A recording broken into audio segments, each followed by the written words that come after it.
До пред 2 дена граѓаните, особено помладите, се шетаа на кратки ракави, возеа велосипеди и мопеди. За вчера и денеска со дебели палта и винтијаги да се движат стиснати од ниските температури. Веројатно како последица на климатските промени и кајнесот циганско лето се премине директно во рана зима, во планинските предели на Китена и со снег. Дека е последица на климатските промени зборува невремето во Словенија, каде за една ноќ биле регистрирани над 20.000 атмосферски празнења или громови. Излетниците кои вчерашниот државен празник се најдоа на Пониква, имаа можност први да го видат и почувствуваат новиот снег. Осоговието забеле колку да се најави зимската сезона.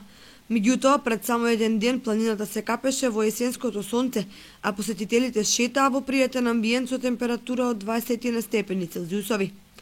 Со заладувањето нагло започна грејната сезона, што го потврдуваат задимените оџаци.